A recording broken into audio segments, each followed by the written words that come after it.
everybody. This is Sree from BizBuzz. What matters the most in your business? Sponsored by My Work Belt. My Work Belt is a all-in-one software, particularly catering to service-based small businesses.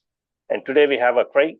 Craig Andrews is a principal ally, alliesforme.com, and those who are masters of advertising, high ticket, high trust items.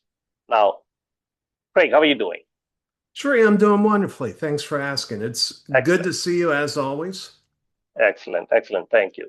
Now we were talking about advertising. You are one of the masters of advertising in particularly in marketing space. You have a command on advertising. So we all know that we have to infuse and we have to have an emotional content in the advertisement because through the advertisement is where you are emotionally touching your target audience. Am I right? And Yes. if you remove the emotional part of it, the advertisement becomes nothing but a blonde food. Well, and I would say it's even worse. Even It's a waste of time and it's a waste of money. And so the way I put it is any message that's powerful enough to pull people towards you correct. is also powerful enough to push other people away. There is some people always one way or other. Right. Right. Now you have some energy for pulling, some energy for pushing away. And I have a mentor who says if nobody's complaining about your ads, then nobody is hearing your ads. That's quite bold statement. Yeah. That's really wisdom. Well, it's funny. One of his clients is a company called Spence Diamonds up in Canada, Uh-huh. and it's funny when I get on the Zoom with somebody from Canada and I'm trying to explain what I do. Yeah. I'll ask them. It's like, hey, are you familiar with the Spence Diamonds ads? And they're like, yeah, yeah. I said, I bet you find those really annoying. They're like, oh, they're so horrible. They're so horrible. Yeah. And I said, there's a ton of content on YouTube. There are blog articles. There's a movement. There's Reddits of people that just do nothing but complain about the Spence ads. They'll cut a new YouTube video talking about, oh, the latest Spence ad is the worst. I heard that once in a while. Not necessarily Spence ads, but different ads have the same comment and complaints from many people. So, what do you think we should, if there is any advertisement created, we should expect some complaints, or we should be conscious that we should not have any complaints? I would say if you're not getting complaints, you should be worried. And as a matter of fact, I mean, first off, let me say this. I've met the owner of Spence Diamonds, actually the former owner. He sold it to private equity for a very nice price. And he makes a lot of money. He makes a Yeah, yeah, lot of money. He has no complaints about the advertising. right. But, when my wife and I wrote a book about my journey through the hospital, um, people read it and they started leaving reviews on Amazon. And all the reviews were very nice, very positive. Yeah, yeah. And the review that excited me the most was somebody came in and they gave me 3 stars, Mm, a 3 star review, and it was just super critical. And and the review was something like I forgot what he said, but it was something to the effect of um, he gives the doctors no credit for surviving COVID, yeah, and yeah, he's yeah. overly critical of the doctors, and he had an issue with that. And I told my wife, I said, he read our book. Yeah, that's proof they read our book.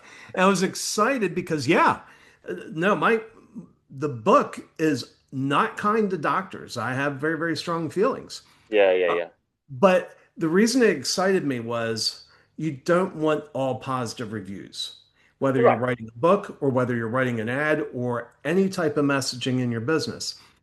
If it's if you're not getting negative feedback, you're you're not connecting with people in a powerful way. Because the reality is it's a small minority that complains. Uh-huh. That's And right. as a matter of fact, the music business, when they were testing, when they would record an album and they would play it in their test audience, if everybody liked the album, they wouldn't invest much in marketing because they knew it would fail. I see. What they found were the biggest successes, about 15 to 20% of the audience absolutely hated the song. See, that's interesting you mentioned. That is very prominent actually in movie industry too, right? Yes. If Yeah. if um, if a movie became a controversial subject, and that movie makes ton of money, millions Yeah. and millions of money. If a movie is just simply a joyful, family-oriented, and happy movie, it won't be as commercially successful as the movies that are creating a conflict. Well, and I'll give you an example in the form of the TV series. Yeah. The TV series Breaking Bad. Hmm. Some people have said that that is the best TV series ever written. Yeah. Uh, I don't know if that's true, but it's certainly one of the best. I Hmm. will say it's the best that I've seen. Hmm. But when I talk to people, there's a sizable group of people that I'll ask, "Hey, did you ever watch Breaking Bad?" Because it Hmm. helps me explain what I do in Hmm. terms of writing characters for businesses. And there's a sizable number of people that say, "I watched a couple episodes. It wasn't my thing." But by any measure, Yeah. it was a wildly successful thing. And so let's kind of pivot back to ads. Something that I've noticed over the last few years, and my wife and I were talking about it recently, is Super Bowl ads. We used to really, people used to go, I'm not a huge football fan. I'm not. Yes. As a Me matter of neither. fact, as a matter of fact, there have been times on the morning of the Super Bowl, I hear people talking about the game, and I still don't know who's playing. And so True. that's, True. but, I'll watch, well, one I'll watch because it's kind of the premier, game of the year for that sport. But the ads historically were just hilarious. And, um, and I noticed somewhere around 2020, maybe it was 2021, definitely by 2021, Hmm. the ads started getting very, very boring. As a matter of fact, in 2021, Budweiser didn't advertise. First time That's since the yeah. You're 1980s. absolutely right. But that's actually a surprising. Yeah. You They've know who been else? uh, they've been a prominent sponsor for Super Bowl for so many years. Guess who else didn't advertise in 2021 at the Super Bowl? Coca-Cola. Really? Yep. Little Caesars didn't advertise in 2021. Oh wow, that's a major change. Hyundai, the Huh? automobile, Yes, well, in the US, it's kind of an automobile. In China, or rather Korea, of course, it's a bigger conglomerate. it's a bigger conglomerate. Yes, Yeah.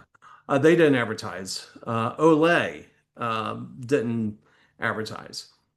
And what had but they lost a happened, lot of big sponsors. yes, yes. And why? Why all of a sudden these people are all stopped advertising on Super Bowl? Well, we go through larger cycles. We Uh go through huh. an 80-year cycle where every 80 years we get really, really polarized. And we're still Mm, polarized. We're coming out of that cycle, but we're very slowly coming out of the cycle. I see. The but what happened was all the advertisers got scared. If they would do anything that was edgy, Uh huh. it created so much anger that Yes. they just decided, you know what? It's an expensive ad to buy. It's an expensive slot to buy at the Super Bowl. We're just not going to do it. So And they're getting afraid of being critiqued. yes, yes, I see. I see. But when you are in advertisement, or for that matter, any content production, you should expect a critique, as we yes, talked in the beginning. yeah. And it can be sometimes it can be surprising where the critique comes from. Mm, Um, the it just can be really, really surprising. mm, But if I go back to my example of Spence Diamonds, the Sean Jones, who used to be the sole owner of Spence, he's now a minority owner mm-hmm, because he sold and got paid very well for that. When he was recording the ads, so in radio, the way it works is you may have multiple people in an ad that live in three different cities. And what happens is they each go to the radio station in the city where they're going to advertise, where they live, and mm-hmm. they'll record their spots separately. I see. Well, Sean lives up in Vancouver, and he would go into the radio station there, and they would beg him to not run that ad. They would tell him, Sean, this is going to do horribly. And Sean got really worried, not when they were begging him not to run the ad. He got worried when they were No, totally fine not. with the ad, because he had discovered that the ads that the radio professionals said don't run this, those were the ones that got him the Most business. most business. So it's interesting you mentioned that. See, when we are looking at the movie industry, the movies that get into a controversy are actually being financially highly successful, which actually true not only in America, even in India. The Bollywood movies that gets into controversies, they get financially highly successful. And when you are talking about advertisements for any businesses, big businesses, we are talking about Super Bowl ads or any other ads, and if they don't draw any critique, they are not going to perform financially as they expect. Right. And so, if we are taking the lessons learned from that, we should be bold in creating our, however, the small budget, however, the ads that we are doing as a small businesses. We should be bold. And even if our small business advertisements do carry or create some ripple effects in the society or create some controversies, and we should actually take that as a positive turnaround for our business. And we should expect.